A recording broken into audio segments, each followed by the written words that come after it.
এই মুহূর্তে আরেকটা ব্রেকিং নিউজ আপনাদের জন্য। বাম নেত্রী দীপশিতা ধরের বক্তব্যের ভিডিও এডিট করে ছাড়া হয়েছে সমাজ মাধ্যমে। জনরোষের আশঙ্কায় ভুগছেন বাম নেত্রী। পুলিশের কাছে সাহায্যের প্রার্থনা করলেও মেলেনি সুরাহা। হাইকোর্টের দ্বারস্থ বাম নেত্রী দীপশিতা ধর, তার ভিডিও এডিট করে ছাড়া হয়েছে সমাজ মাধ্যমে। এই মুহূর্তে যথেষ্টই তিনি সমস্যার মধ্যে রয়েছেন। পুলিশের কাছে সাহায্য চেয়েছিলেন, তিনি আশঙ্কায় ভুগছেন জনরোষের। পুলিশের কাছে সাহায্য চেয়েও তিনি পাননি। হাইকোর্টের দ্বারস্থ হয়েছেন এই বাম নেত্রী দীপশিতা ধর, এমনটাই জানা যাচ্ছে। বাম নেত্রী দীপশিতা ধর তিনি হাইকোর্টের দ্বারস্থ হয়েছেন। পুলিশের সাহায্য না পেয়ে তিনি হাইকোর্টের দ্বারস্থ হয়েছেন বলে জানা যাচ্ছে। তার একটি বক্তব্যের ভিডিও এডিট করে সমাজ মাধ্যমে ছেড়ে দেওয়া হয়েছে বলে তার অভিযোগ, যা থেকে তিনি জনরোষের আশঙ্কায় ভুগছেন, যে কারণে তিনি পুলিশের দ্বারস্থ হয়েছিলেন কিন্তু পুলিশের কাছ থেকে কোনো সাহায্য পাননি বলে অভিযোগ। সে কারণেই তিনি এবার হাইকোর্টের দ্বারস্থ হয়েছেন বাম নেত্রী দীপশিতা ধর। তার একটি বক্তব্য, সেটিকে এডিট করে সোশ্যাল মিডিয়াতে দেওয়া হয়েছে, এমনটাই অভিযোগ দীপশিতা তিনি আশঙ্কায় ভুগছেন, জনরোষের আশঙ্কায় ভুগছেন।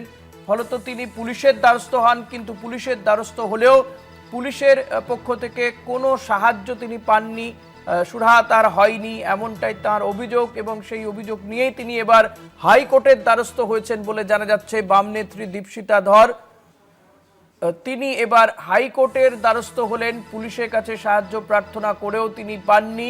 তার একটি বক্তব্যের ভিডিও এডিট করে সোশ্যাল মিডিয়াতে ছেড়ে দেওয়া হয়েছে, যার থেকে তিনি জনরোষের আশঙ্কা করছেন। এই আশঙ্কা করেই তিনি পুলিশের দ্বারস্থ হয়েছিলেন, কিন্তু পুলিশের কাছে তিনি সমস্যা সমাধানের বা সাহায্যের প্রার্থনা করেও কোনো সাহায্য তিনি পাননি বলে অভিযোগ। এবার তিনি হাইকোর্টের দ্বারস্থ হয়েছেন। হাইকোর্টের দ্বারস্থ বাম নেত্রী দীপশিতা ধর, তার একটি বক্তব্যের ভিডিও এডিট করে সোশ্যাল মিডিয়াতে ছেড়ে দেওয়া হয়েছে, যা থেকে তিনি জনরোষের আশঙ্কা করছেন এবং সেই আশঙ্কা নিয়েই তিনি পুলিশের দ্বারস্থ হয়েছিলেন। যদিও তার অভিযোগ যে পুলিশের পক্ষ থেকে সেভাবে সাহায্য পাওয়া যায়নি, ফলত তিনি হাইকোর্টের দ্বারস্থ হয়েছেন দীপশিতা ধর। হাইকোর্টের দ্বারস্থ বাম নেত্রী দীপশিতা ধর।